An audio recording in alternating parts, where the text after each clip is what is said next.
Buenos días, buenas tardes. Vamos a comenzar con nuestra sexta clase de escritura de textos académicos y científicos y en ella vamos a comenzar con algo que es la argumentación, que es una de las secuencias prototípicas de base textual que describe Adam. Esta secuencia tiene por finalidad defender posiciones.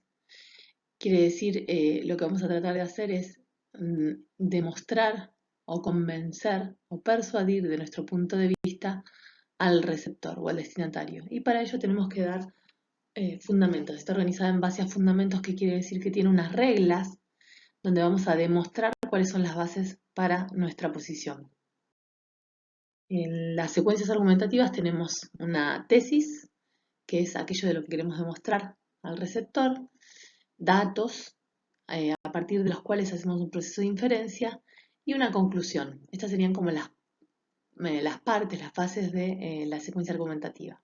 Vamos a ir a desarmarlo porque es importante que entendamos cómo se estructura, ya que tiene reglas para su armado. Si tuviéramos que planificar un texto argumentativo, lo primero que tendríamos que hacer es buscar la información o los datos con los que vamos a poder después fundamentar nuestro punto de vista, nuestra base, nuestro fundamento. Necesitamos tener en cuenta cuál es la situación en la que estos argumentos van a ser utilizados y a quiénes se los vamos a presentar. Si estamos hablando, por ejemplo, del aborto, que es un ejemplo que nos va a servir a lo largo de esta presentación, nos sirve saber si vamos a explicarlo en una reunión pro-abortista o en una universidad, o si vamos a estar hablando con científicos o dentro de un colectivo de una iglesia. En segundo lugar, tenemos que ordenar esto que vamos a decir y ver cómo vamos a decirlo. Y como siempre, lo que vamos a decir, cómo decirlo, va a depender del ámbito, de los destinatarios y del contexto. Dependiendo del ámbito donde vayamos a expresarlo, donde vayamos a tratar de defender nuestra opinión, va a tener mucha influencia en el formato, en la forma que ese texto argumentativo va a asumir, que podría ser una carta de lectores, si queremos publicarlo en un diario, un ensayo, si queremos mostrar nuestra opinión, por ejemplo, en la universidad, una nota de opinión, o una reseña, si lo que queremos hacer es dar nuestro punto de vista acerca de un libro, por ejemplo. Hay más formas, pero eran como algunos de los ejemplos. Digo que es muy importante tener en cuenta qué es lo que vamos a decir, cómo lo vamos a decir, dónde y quién lo va a recibir, como siempre, para poder armar nuestro texto. Lo importante de la argumentación es que es un procedimiento que tiene que ver con reglas, como dijimos, y que se vinculan más con la validez que con la verdad. La verdad de las premisas, es decir, de los enunciados que nos sirven para argumentar, es importante porque puede traducirse en la conclusión. Digamos, si usamos premisas falsas o datos falsos, finalmente lo que digamos no va a ser sostenible, pero no alcanza con que sean verdaderas, sino que vamos a tener que utilizar un razonamiento que sea válido. ¿Qué quiere decir esto? Que tiene que estar estructurado de una manera en especial para que para que sea válido. Para esto tenemos un texto que les vamos a pedir que lean después. Es un texto fácil de leer que tiene que ver con verdad y validez y la diferencia. Ejemplos de razonamiento inductivo son aquellos en donde las conclusiones se extraen a partir de observaciones o experiencias particulares. Parten de una observación o de una experiencia y luego la generalizan. El típico ejemplo que se da es, veo un cuervo negro, veo los dos cuervos negros, hay tres cuervos negros, finalmente concluyo en que todos los cuervos son negros y saco una conclusión a partir de probabilidad, porque puede suceder que el próximo cuervo sea blanco, pero las probabilidades de que eso sucedan son mínimas. Em, este tipo de razonamiento es el que usamos cuando hacemos pruebas científicas, por ejemplo, o demostraciones matemáticas, y se utiliza muchísimo en lo que es enfermería y ciencias de la salud en general, por supuesto, ¿no? Acá tenemos otros ejemplos. Si Pedro tuvo dolor abdominal agudo, vómitos y fiebre persistente cuando tuvo apendicitis, y lo mismo le pasó a otras 10, 100, 1000 personas, posiblemente si alguien viene con dolor abdominal agudo, vómitos y fiebre persistente, concluyamos que esa persona tiene apendicitis porque las personas con apendicitis tienen esos síntomas. Otro ejemplo sería, por ejemplo, si los pacientes con niveles bajos de glucosa en sangre tienen deficiencias de las funciones del páncreas y las personas sanas tienen nivel normal de azúcar, podemos sacar la conclusión de que las personas con deficiencia de las funciones del páncreas están enfermas y tienen deficiencia de la glucosa en sangre. Estos son ejemplos de razonamientos inductivos donde desde conclusiones y observaciones particulares llevamos o vamos hacia un razonamiento de una conclusión general. Los ejemplos, los razonamientos deductivos funcionan de otra manera y lo que hacemos es extraer conclusiones a partir de las premisas. Si, como decíamos, si las premisas son verdaderas, la conclusión también lo es. En los razonamientos deductivos, a diferencia de los inductivos, no agregamos información nueva.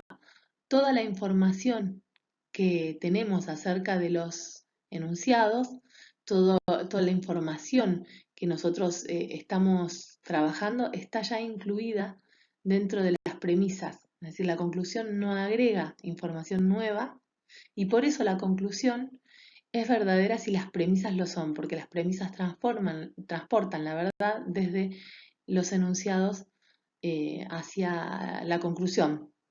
En el proceso de razonamiento inductivo que veíamos recién, hay información nueva, por eso hay una probabilidad, porque estamos generalizando sin saber toda la verdad o toda la información. Los razonamientos deductivos nos sirven para transportar esto, verdades a partir de premisas, y un ejemplo podría ser, por ejemplo, si todos los seres humanos tienen la sangre en sus venas, es decir, agarramos de un axioma o de una conclusión general y tratamos de aplicarlo a un caso específico. Si Sara es un ser humano, entonces, como todos los seres humanos tienen sangre en sus venas, Sara tiene sangre en sus venas. En el ejemplo anterior de la apendicitis usamos tanto deducción como inducción. Decíamos, si A tenía apendicitis con estos síntomas, B tenía apendicitis con estos síntomas y C tenía apendicitis con estos síntomas, entonces la apendicitis tiene estos síntomas. Si viene alguien con apendicitis, o si, al revés, si viene alguien y tiene el dolor abdominal, fiebre persistente y vómitos, podemos de esa conclusión general decir, las personas con apendicitis tienen tal y tal síntoma. Esta persona que se presenta tiene dolor abdominal, fiebre y persistente y vómitos, por tanto podemos concluir que tiene diabetes. Que tiene apendicitis, perdón. Vamos por otro ejemplo de razonamiento deductivo, así no confundimos. Si decimos que los músculos de los brazos responden a los impulsos voluntarios de la corteza parietal del lado opuesto y que cuando existen lesiones en la región parietal se pierde el control de algunos músculos voluntarios, entre otros los del brazo, entonces si alguien tuvo un accidente donde recibió un golpe en la cabeza y perdió el control de los movimientos de su brazo, podemos concluir en que tiene una lesión en la corteza parietal. Entonces, si lo volvemos a pensar, repetimos, los razonamientos inductivos van de las observaciones particulares a las generales con un rango probabilístico. Los razonamientos deductivos van de una conclusión, extraen una conclusión a partir de las premisas. Vamos a hacer un ejemplo donde es importante ver la relación entre la tesis, lo que vamos a sostener finalmente, y los argumentos que vamos a utilizar. Nosotros podríamos decir un tema, por ejemplo, podríamos abordar el tema del aborto y pensar si es una cuestión de moral o de salud pública. Si nosotros decimos, salvemos las dos vidas, estamos sosteniendo que el bebé por nacer y la madre tienen vida y que ambas debemos salvarlas. Y para ello vamos a utilizar distintos argumentos que nos lleven a concluir que hay dos vidas involucradas. Si en cambio estamos a favor del aborto legal, libre y gratuito, porque pensamos que el aborto es una cuestión que debe decidir cada mujer y que es una cuestión de salud pública el poder brindarle las herramientas para que tome esa decisión sin peligro, entonces los argumentos que vamos a utilizar son otros. Los argumentos siempre están vinculados con la tesis y tienen que poder ser deducidos o deducirse de la tesis. No pueden estar elegidos al azar. Es importante que sea como una estructura de rompecabezas que vaya sumando hacia la estructura general. ¿Cómo hacemos que nuestro argumento sea válido? Seguimos hablando de esto que tiene que ver con la construcción de los argumentos. Y es que los argumentos están formados por las premisas y la conclusión. Si armamos un texto general, nuestro argumento sería la tesis, que es aquello de lo que queremos convencer, que es como un gran argumento, el gran argumento del que vamos a trabajar, que está formado por pequeños argumentos que son las premisas y sus análisis y las conclusiones de esos argumentos que vamos brindando. Vamos a hacer un ejemplo más. Si no vieron el video que habíamos propuesto para el principio de la clase, donde se mostraban acerca de un mismo tema distintas posibles tesis o títulos para las editoriales, les sugerimos que lo vean en este momento. Estoy hablando del video de Guille Aquino, que se llama Editorial. Uno puede presentar la información de una manera que parezca neutral, pero cuando hacemos un texto argumentativo, que las editoriales lo son, en la tesis, es decir, en la exposición del tema, cuando presentamos el tema, ya dejamos claro nuestro punto de vista. Si yo digo el aborto, cuestión de moral o de salud pública, queda en duda cuál es el punto que voy a desarrollar. Sin embargo, si digo la legalización del aborto es el asesinato de un niño por nacer, yo creo que queda claro desde el principio de qué lado estoy. Lo mismo que si digo la legalización del aborto es una cuestión de salud pública, también me estoy parando en un lugar completamente diferente. Cada una de estas decisiones va a tener involucrados distintas necesidades, ¿no? De definición de qué es el aborto, qué es la vida, y vamos a expresar nuestros argumentos tratando de defender esa tesis, esa primera afirmación que es central y que guía la argumentación a lo largo de todo el texto. Entonces, cuando armamos un texto argumentativo, es importante que entiendan que la tesis expresa el punto de vista que vamos a desarrollar. Y dentro de ese punto de vista vamos a utilizar los argumentos para poder fundamentar esa primer afirmación que es la que queremos, de la que queremos convencer a nuestro receptor. Vamos a hacer un ejemplo. No lo voy a dejar mucho, es, por ejemplo, si nosotros quisiéramos sostener que el aborto es una cuestión de salud pública, podríamos decir que la Organización Mundial de la Salud tiene evidencias de que los abortos inducidos tienen muchísimo más riesgo cuando son realizados en situaciones de ilegalidad y que por tanto es importante que sea legal para que sea tratado como una cuestión de salud pública que pueda reglamentarse.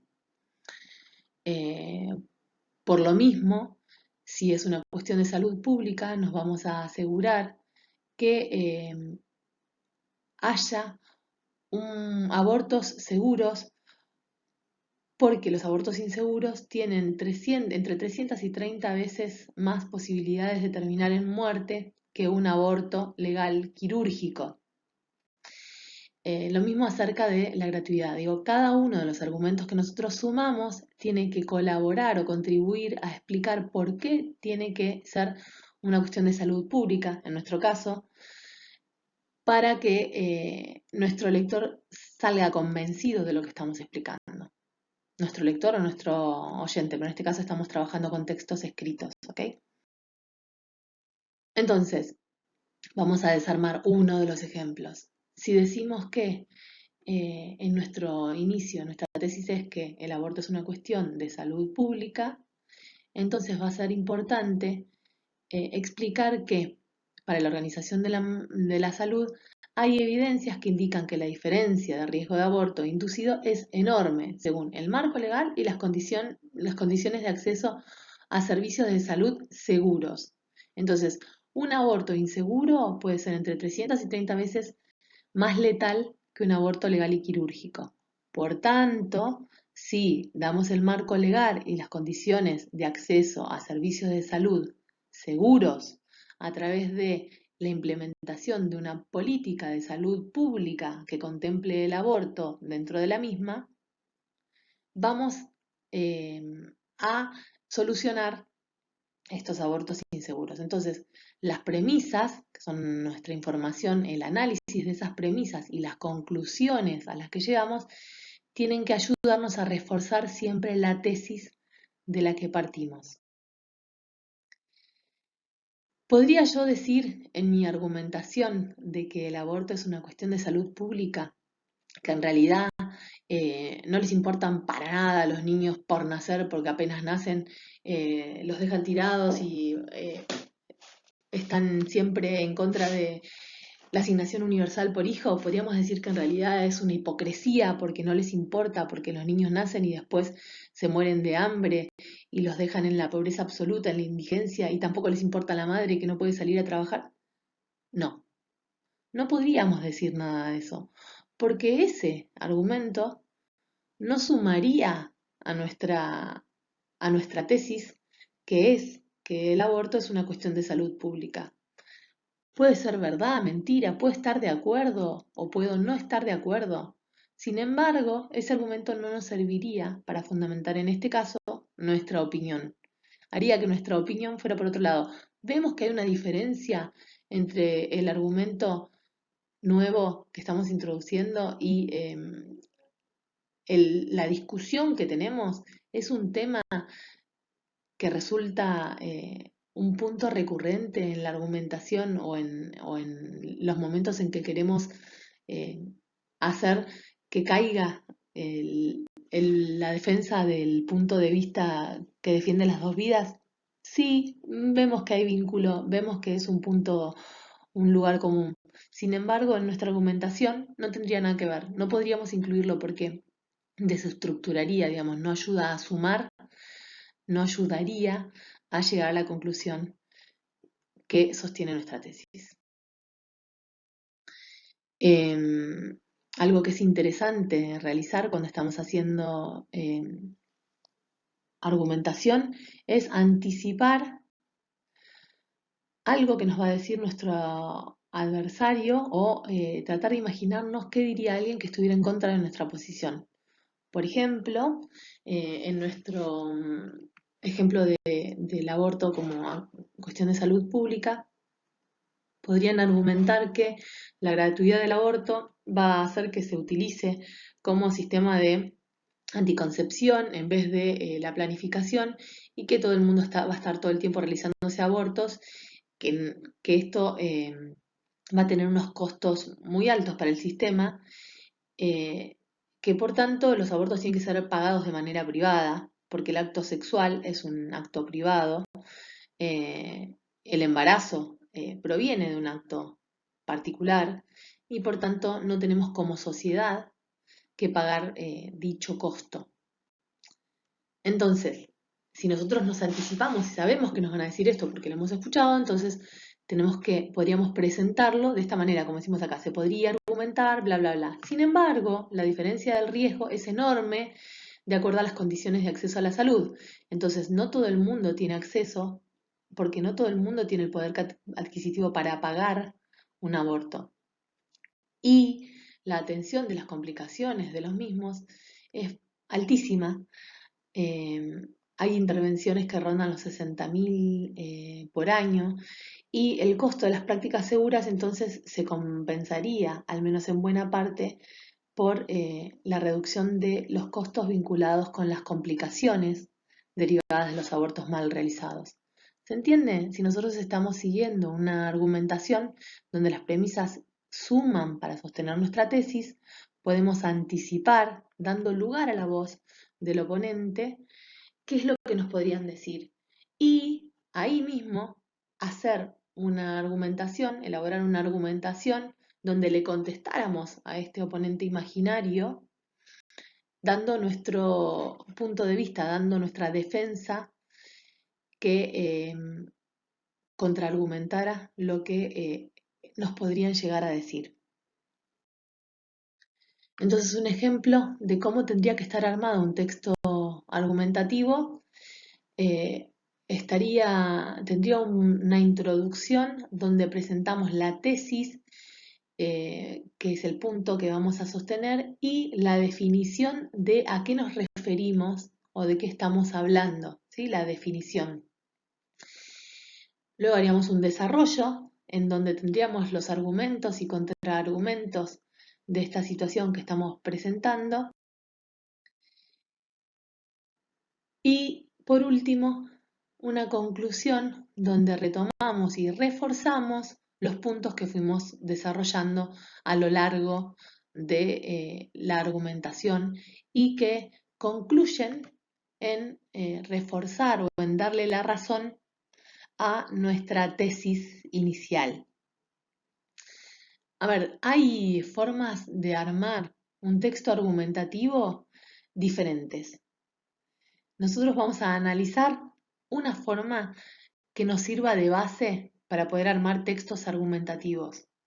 Luego también hay textos argumentativos que están armados de forma inductiva, por ejemplo. A lo largo del texto vamos descubriendo premisas para llegar a una conclusión que es la tesis. Esta podría ser una forma. Otra forma, que es la que utilizamos, es dar una tesis y luego ir desarmándola en las pequeñas premisas, los pequeños argumentos que nos ayudarían a sostener, ¿sí? Que se van desprendiendo de esa tesis inicial. Y hay otras estructuras donde comenzamos por la tesis, argumentamos en el medio a través de las premisas y finalmente volvemos a cerrar con la conclusión. Entonces, lo que van a tratar de seguir ustedes es esta estructura que les estamos brindando, que tiene que ver con una tesis inicial que deja claro mi punto de vista acerca del tema y donde hacemos una definición del tema que vamos a abordar. Luego, desarrollan argumentos, si pueden y se les ocurren, desarrollan posibles contraargumentos y los refutan, y finalmente en la conclusión hacen un cierre retomando lo dicho para reafirmar su posición de la tesis. Bueno, de momento esto es todo. Hemos dejado varios ejercicios para que puedan reconocer la estructura, para que puedan ir viendo, leyendo distintos textos que no son obligatorios, pero son sugeridos si quieren saber más sobre el tema. Y también hay una carta de lectores que les pedimos que escriban, donde pongan en práctica esta estructura argumentativa que vamos a utilizar en otros tipos de textos después.